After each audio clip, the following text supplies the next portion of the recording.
Hey, it's time to crank up the truth. I'm Val Selby, and over the decades of working online, I've learned a most important lesson. Mindset owns your business. If procrastination, imposter syndrome, and a lack of focus have been blocking your biz, then I'm here with Val Full Volume, ready to help you see choices that you're making. Get ready to own your personality and use your expertise to create the business of your dreams. Now is the time to make changes and live your best life. So let's get to it. All right, everyone, we're back for another episode. I'm so glad that you are here, and you're going to be glad that you are here as well, because I have a guest today. And I know we've talked quite a few episodes about procrastination and those issues that we have and we set in place and the blocks that we set in place, but there's so many ways that we can go about it and make changes. And then there's also the standards that we all need just like pushed into our head constantly. So today I have Margaret Agard here, and I am excited to have you here and talk about a little bit more of the spiritual approach as well. I'm going to assume, because that's going to be in everything you do, right? Yes. But could you please tell my listeners a little bit about you, and we'll go from there. Okay, I'm Margaret. I have 8 children. At one point, I was a single mom and the sole financial support of those children. I was working in the high-tech industry. I was an executive. I eventually stepped away from that and started a consulting business just so I would have more flexibility and more freedom. And I was one of the few women, and I had at one point, right during this whole time, decided to go back and finish the last of my degree. So I was about 2 semesters away from a degree in math. And I won't say that word again because it gives me a lot of people heart attack. Don't say the word. Okay. And then, so I was going to school. I had these kids at home. Some were in college and some were in high school. One was in junior high. And also, again, I was working for a while. So I worked as an executive. I stopped that when I was going to school and started a consulting business. And then I went back as an executive. And what was happening during that time is I was just overwhelmed.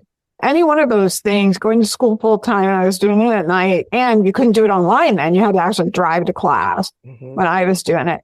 And then working as an executive, that's just, they want your heart and soul. Right. 70 hours a week, basically. And raising your family. And with teenagers, teenagers, you think, well, they're teenagers. No, you need more time with the teenagers. And they're usually going home at night because they've got activities or maybe part-time jobs and things. Yeah. But here's the point. I, at one point, had, over a matter of a few weeks, I did things based on my priorities and finished a paper that was due for a class or got a proposal together for a client and went in only to find out I didn't need to have it that day because, again, this wasn't online. You had to go in and hand your papers in, and there was a note on the door saying the professor was sick, so he would be collecting the papers 2 class times away. And I thought, oh my gosh, if I'd known that, I wouldn't have spent all those hours working on that paper. Right. We could have used it in a better way. And the same thing had happened with a client proposal. But I had it ready and I went and we thought about it and we want to completely revamp how we're going to. Yeah, I know. I have pages, for this proposal. And at the time, I was hardly getting any sleep. There was just too much going on. Mm-hmm. I was lucky to get 4 hours sleep a night. And even then, I would wake up in a panic thinking, what haven't I done? And I'm a big list maker, especially then, because I was afraid I'd forget things. Mm-hmm. So what happened is I was thinking to myself, if I only knew the future, if I had known that professor wasn't going to need that paper, I wouldn't have done the paper until later. I could have fitted in at a different time. Or if I had known the client was going to change it, I maybe wouldn't have worked quite so hard on it, right? Yeah. So then I thought, because in addition to a degree in math, and some people are like, how can you be a scientist and this? I also had a close connection with God or the divine or however you talk to it. I know how to connect to that universal intelligence, that spirit. Your higher power. My higher power. And so I thought, well, I know who does know the future, and I'm going to start asking him. And so what I did was I would take my list right now, like, okay, I gotta get the dishes done. I gotta pick up some groceries and I have to finish that paper and I have to invoice these clients because I used to think, why am I not getting paid? And I thought probably because I didn't invoice them. Right. And, like that, Yeah. that kind of thing. And then I would just take it and say, what do I really have to do today? And even if I would say like something I didn't expect, like if he had said to me, don't write that paper, I'd have been like, don't write the paper. That'd be crazy. Right. But I had to learn to really trust the answers I got. And as I started to do that within a matter of weeks, and really only weeks, my life was completely under control. I was finished by 8 o'clock at night every night. So I could just kick back and relax and talk with the kids as they came in and out. I did not wake up in the middle of the night, panic stricken, thinking, what haven't I done? What did I leave off the list?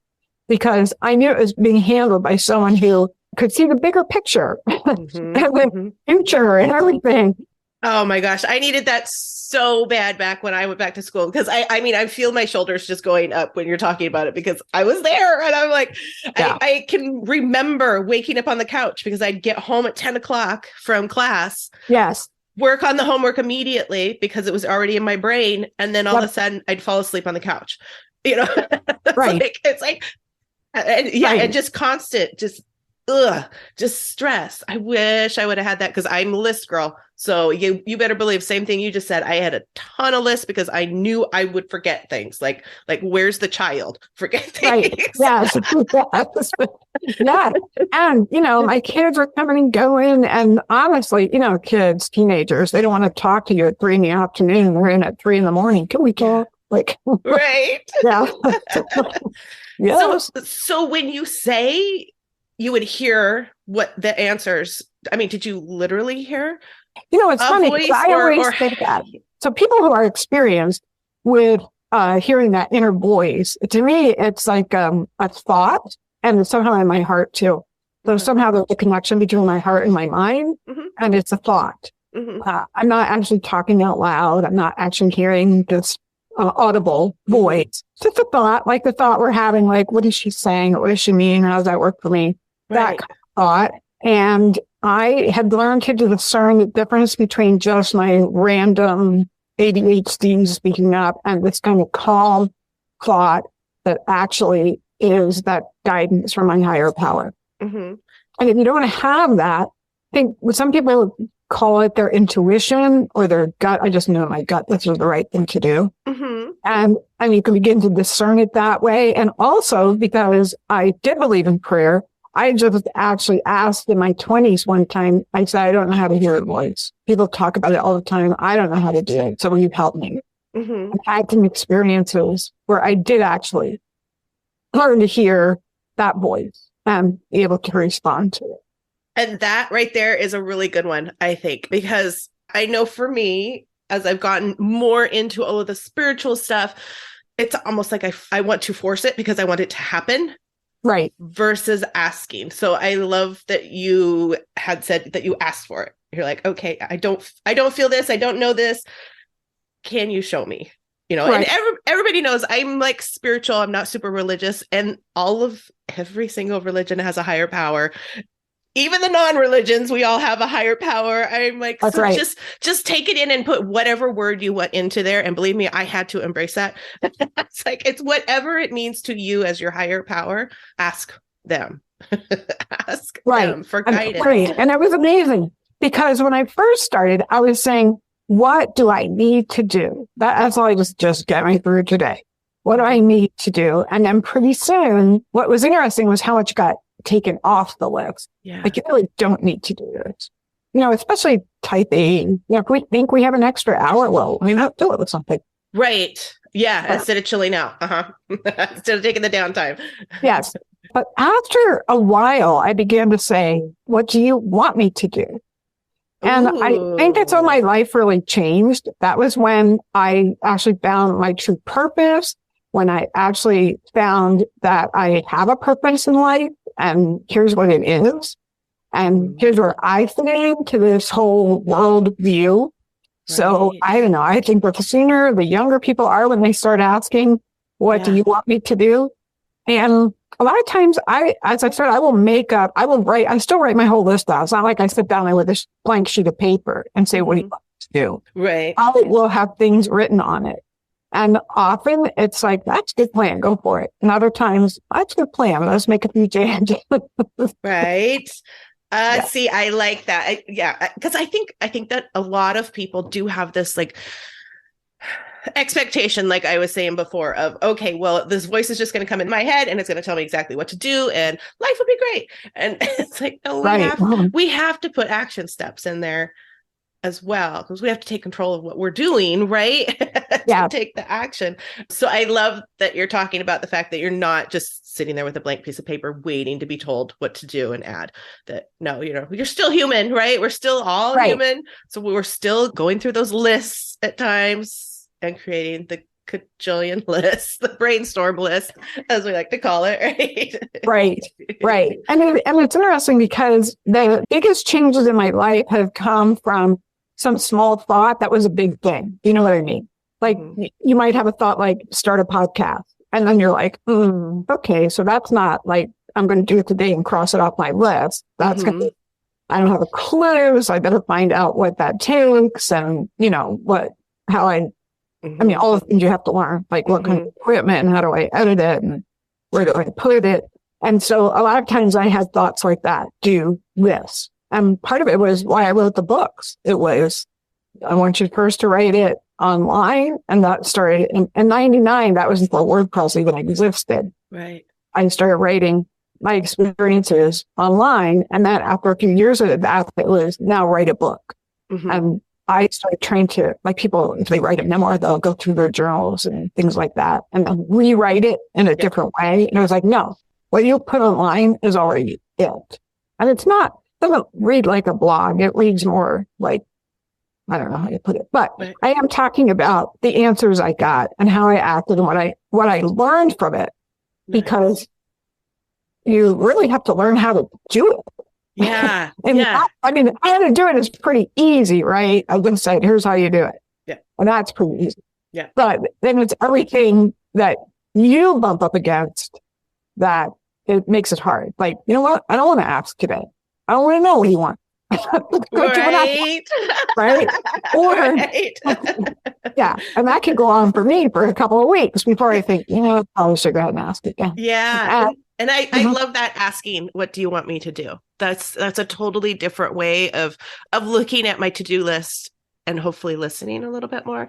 So I don't find it ironic or anything anymore. I am always having the right people are always coming in for the conversations on the podcast when I need them, because I mean, this year has been, I just turned 50. So this year has been that changeover decade of what do I want, and asking myself constantly, what do I want?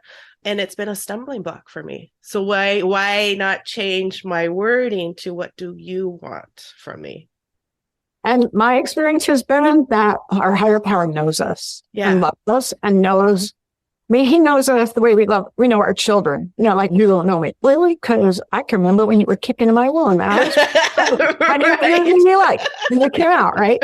And so and I think that's how it's felt with me. Like, I'm going to love this. Yeah. The changing of the wording helps me so much. So hopefully it's going to help you guys out there too. And it's the power of your words or thought is pretty incredible. Just by changing a couple of words when you're doing it, of not what do I need to be doing now in the tense, but what do you want me to do? Well, Val, what's also interesting about that is I know people, I forget the word for it. What is it when you set some, like, I want this, an intention or whatever you call it, you focus on that, whatever that is. And I thought, well, what's the difference between that and when I have this thought from my higher power to do this? And I thought, well, if it comes out of my brain, I'm trying to make myself do it. I'm trying to, marshal all the, little electrons to all get on the same. But when I get it from my higher power, I know I can do it because I wouldn't be asked to do it if I couldn't. Right. And so I have a very different attitude towards when my higher power says, I want you to do this now, versus just something I came up with out of the blue. Right. Which I mean, we didn't come up with it out of the blue. I mean, we were told to do it. It's just how are we going to listen? What's going to make us listen? Yes. What's going to make us trust that what we're feeling we should be doing is what we should be doing. And that can be the hard one, especially if you're going through anything and you've got all of these choices right now. Like, that's what I feel like. Yeah, you just watched my shoulders go up. I've got all of these choices and they're so amazing. And I have to sit down and I just have to pay attention to, okay, which direction is the right one for me at this time? Which one's the one that you want me to go? Yeah. Yeah. So a lot of the times when I'm going through that, and I know my clients are feeling the same way, I'm sure your clients are feeling the same way. We look at all that and we're asking ourselves, where are we going to go? What are we going to do? How are we going to get there? And procrastination sets in, right? Okay. Here we block ourselves immediately, right? We're like, I'm not going to do anything. I'm going to go to Netflix. Well, there is this, like once it was, oh my gosh, a woman's house in our church had burned down. And we were at that time living in West Virginia. She didn't have insurance on it. You can get insurance on half those houses. Mm-hmm. And I think we helped her get like a RV that she was living in. And it was decent, 3 bedrooms, but you could tell she just wanted a house and all these different options and opportunities and who might do. But I think about 2 years after she'd been in that RV, I was sitting in church one day and it was, you need to build her a house. I need to build her a house. Mm-hmm. And I'd worked with Habitat for Humanity. So I thought, well, maybe we should try to start a Habitat for Humanity. And our county wasn't big enough for one. And even if you did, it would take you a couple of years. And I was like, no, you build her a house. Right. And I thought, it's not like I'm a construction guy. Right. All of a sudden you're like, oh my God, all the steps, all the this. Yes. And I mean, I think I went out trying to raise money and putting in all these big, I think is it called 54 Lumber? I actually gave us a $10,000 donation right up front. That was amazing. I think the person I called to follow up, she was amazed that we got it. Well, amazing. And everything. And then I got people in the community to help and people who knew how to do construction. It was just a small house. It was about 600 square feet, but she was single. Mm-hmm. And it took about a year to do it. And I just am like, well, look at that. Right. And every step of the way, there was a thought of how to do it. And it just was, it's one of those things where you look back and you think, Yeah. Yeah, it wasn't, I can tell you, it was not a thought that would have ever come into my mind. Right. On my own. Right. Because you're not in construction. So it's not, your wheelhouse of, oh, okay, well, I'll just get these people together and we'll build a house. Right. And I'd never started kind of a volunteer group before. I'd never done any of those things and never applied for donations from big companies, and somehow we made it all work. And part of me is just God's way of saying, see how much I love her. Yeah. Because she's kind of an alcoholic mess, but he loves her too. Yeah. He loves our alcoholic messes. Right. Yep. Because none of us are perfect. That's for sure. None of us are perfect. So what do you suggest for the procrastination and when it starts setting up? When you start noticing that, okay, I'm writing my to-do list from where? Well, that's part of the reason I don't feel so often that I procrastinate, because I have such a short list of what to do that I've prayed about the night before. I know I'm going to get started on the next day. Mm-hmm. That even if it's something hard, it's usually, I'll ask for do I have to do this first? What should I do first? And it'll be the hard thing that I'm putting off. And so that helps me with the procrastination right there. And then second, it was, if you'd been told build somebody a house, so the first thing I had to do is just figure it out, right? So the first thing I do is make a list. What do I have to do first? And then I just start on the first thing. If I've been putting it off, it's usually because I either don't like doing it or I don't know how to do it. Yeah. So in both those cases, I'm going to make the list of what I have to do and just do the first thing on there. And then once I'm doing it, I usually just roll on to the second and the third. Mm-hmm. And sometimes it's just find out how, find out how. Yeah. And other times it's, I hate to cook. And every once in a while I get a thought to take food to a sick neighbor. And I think, there are people that like to cook. Why don't you tell them? Yeah. But I'll just get up and just say, okay, this is the first thing I'm going to do before I do anything else is make this pot of homemade chicken noodle soup and haul it over to my lady I know who has COVID right now. Yeah. Right. And the first step for me would be just get the pot out and the stuff that has to go in it. And then I could stare at it for a while and then just do it. One of the things, just do it. Like when you talk to yourself like a teenager, right? Yeah. Like you've argued about doing the dishes for longer than when it's taking you to just do the dishes, right? Exactly. So if you'd just done them, they'd been done by now. It would take 2 minutes, but you've wandered around the house 500 times going, I hate dishes. Right. I'm sure that's how my higher power feels with me. Like, look at the list again, do it. Yeah. And one thing that I've really paid attention to is when there's stuff on my list and, exactly what you said, it's usually something that I don't know how to do, or I just really don't want to do it.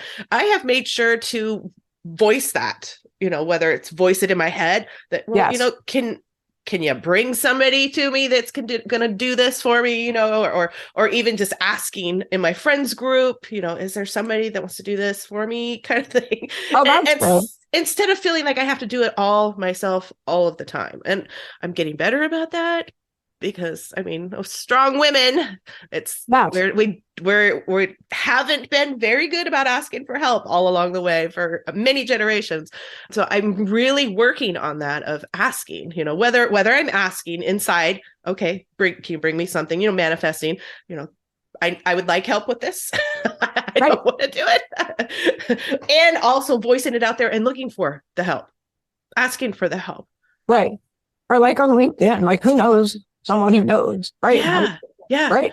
Yeah. And that's helped me so much by just taking things off of my list or learning something so much faster. Right. Because somebody will come in and they'll be like, oh yeah, I can show you how to do that.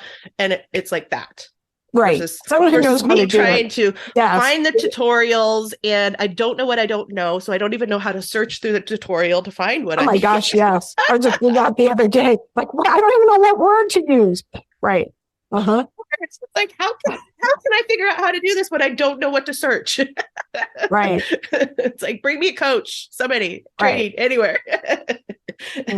So I always tell my clients to do exactly what you said and do the much shorter list. I think a lot of the key thing for breaking the procrastination is what you said about doing it the night before. Yes. So that because I don't think about it overnight. You know what I mean? And if I want to sleep, sometimes I have to just, like I said, get the pot out. Yeah. Just get a few things out so that when I get up, I'm ready to go. Yeah. And that's the reason I ask at night, because I used to ask in the morning, what do you want me to do today? Here's my list. And by then I've committed to it, thought about it and kind of like slept on it. No, I'm ready. Mm-hmm. So that's why it's better to ask at night. And also sometimes if it's something I'm putting off, I can just kind of lay out what I'm going to need the next day. Yeah. If started. Yeah. And I know it helps for sleep because otherwise there's a lot of the times that it's just rolling around in my head. It's like, oh, we can do this. We can do that. This needs done. This needs done. And it's like, no, I already wrote it down. It's all good. Yep. This is what we're going to get up and this is what we're going to do. Whatever. Yep. Mm-hmm. Now I found a way. This was interesting because I thought, I'm not having trouble with sleeping at night with my brain going crazy. So I started doing something else for a totally different reason. But then I realized, it's working to keep my brain from going crazy. Yeah. People said, if you want to change the way you think, there's a couple of things that can change it. Because, we've just we've started away our attitudes and life start from when we're infants before we even have words. So how do you change that? Mm-hmm. Or like your theta brain that it goes into. And it said the only way to access the theta brain is either, there's three ways, like hypnotism. It's kind of where your brain is when you're in between asleep and awake and you're falling asleep. And you have those weird thoughts, that all of a sudden you realize actually you aren't awake because for some reason you thought you were wearing a white dress with black polka dots and you aren't. So the third thing you can do is just constant repetition. And so what I decided to do is trying to change the way I was thinking about some things is that as I was falling asleep at night, I would just say the things that I wanted, the new attitude I wanted. For my case, it was, I am loved. I always feel like not really loved. I'm not really lovable. So that's what I've been working on. So I'm like, I am loved. And I can actually kind of feel the universes of love for me at that point. And so then falling asleep, I'm saying over and over again, I am loved. I am loved. Well, guess what? I can't be thinking two things at the same time. So I can't be thinking, I am loved. Oh yeah, and then don't forget to do this and don't forget to do that. Right. And this right there, I come right back to that, the new thought I'm trying to get into my data brain. And recently, I'm in my 70s, and I have to tell you, Val, in your 50s, I do remember going through that. What do I want to do with the rest of my life, right? Well, then 20 years later, you're probably still in good health. And like my mom just died at 96. So I'm like, what do I want to do with the next 20 years that I have? I'm in the same question. What do I want to do? And I have no idea where I was going with that. No. The wording you used, though, of what do I want to do with the rest of my life, that's a rewording that I have decided, because I was getting stuck on that, because that feels so big. And so I really changed it to, what do I want to do now? It doesn't have to be forever. And again, so what do you want me to do? Yeah. And that question is there too. Oh, so that's where it comes from. The answer I got as I was thinking about my life and my busyness was, I want you to relax and enjoy your life. Mm-hmm. I thought, really? I mean, not just be a to-do machine? Right. Not to be type A and get everything done. Yeah. And it's been very interesting to and it's interesting because I still do the same stuff. Yeah. But with a completely different attitude. Right. More fun, I assume. Yeah. A lot more fun and enjoyable as you're doing it. I'm even starting to like cooking, which is very weird. Yeah. Now, if I start liking house cleaning, that's when somebody needs to check me in somewhere. I love cooking, but house cleaning, no. I will hand code a website again before I would do that. That's right. That's funny. So I love this direction that you've gone, and all of that you are listening to, and everyone, if you're listening, as she's talking, she's coming in from her perspective with her higher power. But if you are listening to her words, I mean, this is what we're talking about when we're talking about being spiritual. All of this, it's, some people call it prayer, some people call it manifestation. There's words, and don't get tripped up on them. Right. Don't get tripped up on them. Trust your feelings, trust what you're being told, trust your direction, which is scary, right? Yeah. So here's what I noticed is I have a thought and I argue with it. Oh, for and sure. And that thought comes back again and I argue with it. So that's how I've learned to recognize that's my higher power, because I don't argue with myself. If I think, hey, I think I'll run to the store and get some noodles, I just do it. If the thought comes, I want you to run to the store and get some noodles, I might think, well, I don't need noodles, or I don't need them till tomorrow, right? And then the thought comes again, go to the store and get some noodles. And I'm like, I don't need them. Right. And then the third time the thought comes, I think, oh, is this God? Is this my higher power? Mm-hmm. And then I'll go and something will happen. It'll turn out I did need those noodles, or I'm on my way. I live in the country, and we often give people rides. There's so many people who live in our part of the country, which is where people who are disabled go to hide out and try to live cheap lives because the cars are always waiting there. Mm-hmm. So I will offer people rides, and I'll think, oh, that's probably why I had to run through the noodles, because this person needs a ride, and now I'm on the road. Yes. Yeah. So. I've had to really listen. I mean, just like in the last 2 days, had to listen. I was in a meeting with, our club, our spiritual club. And I was in there, and I started talking about something, and I have been asking for a local retreat to happen, because up here in Seattle, I have a lot of friends in Florida, and Florida is way more fun for retreats with the sun and the beach, right? That's true. But it's also $1,200 each way right now for me to fly. So, so I've been asking, for probably years of, I want something local. And something locals was brought to me. Oh, and like you said, all of a sudden I start arguing of why I can't do it. I don't know anybody. It's going to be, nobody that I know is there. It's all new people. Oh my God, this is scary. And throwing all of that out there. And thankfully I talked it out in the meeting, because I'm like, okay, seriously, you've asked for this, and here it is. And now you're saying no. I know. Okay. I just had that happen, and it's kind of a sad thing, but there it is. I kept, how the market was going up and up, but I don't have a lot of stock. I mean, literally, I don't have a lot of stock. I was like, listen, that's going to peak at some point. So why don't you tell me when it's going to peak and I'll sell it then? And I am telling you, he did. Yeah. And I did not sell it because I started reading like financial things, and then, like a month later, plop. Yes. And now it's like, well, now what? Because I want to sell at a loss. And he was like, well, just hold on for 10 years. Yeah. I'll have it on my 10-year calendar. Okay, don't stock until 10 years. Yeah. And it's you sit there and you're just like, I didn't listen. Right. I did not listen. This also says I'm going to be alive 10 years from now. That's what I think, because I don't know how I can wait to sell it for 10 years. And I'm like, okay, I got another 10 years. Thanks. Yep. Right. So that's part of listening as well we're being told what to do. We are, but we have to pay attention, and we have to actually follow through on what we're being told, or we get to learn the lesson. Yes. They won't just tell it. The thought won't just come one time. That's what I'm trying to say. Yes. It's not like they try it in being told once and then you ignored it. It will come multiple times, and I have to notice I am blowing this thought off, and I need to listen. Yep. And one of those times you will listen, everyone. You will. So are there any last words that you'd like to leave for advice? You've had excellent advice for the listening and the intuition right now, and the procrastinating and all of that. But are there any last words that you'd love to leave? Can I mention my book? Because there's like, no, that's where we're going right now for sure. Okay, well, I just say the sooner you get started, the better. I just wish I just started sooner. That's the only difference that I have between where my life is today and the life I love. But I didn't even know I would love this life. Yeah. I mean, it wasn't on my 20-year plan. But the sooner you get started, the better. Yes, absolutely. And you've got books to help with that. Okay. Am I right? Oh, yeah. Okay. No, we're absolutely going into your books. We're entrepreneurs around here. It's funny because I thought, why am I not really selling books? The host's fine.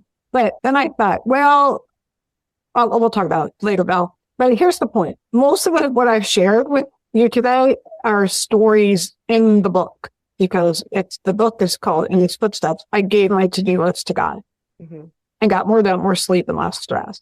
And whatever words you want to put to that. But there it is. And I start with how I first started and how I learned to hear and pay attention to that thought or voice that is coming from a higher power, and the times I blew it off and what I learned from the things I did do. And so, and love.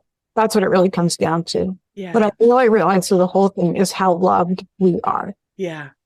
Yeah. And by people we don't even really know are sending the love. That's been the beautiful thing, is I've gotten out of my comfort zone and talked to more people and joined volunteer groups and stuff like that. It's like, wow, there's a lot of love out there, and not as much negative as you feel like when you're sitting at home taking in the negative, right?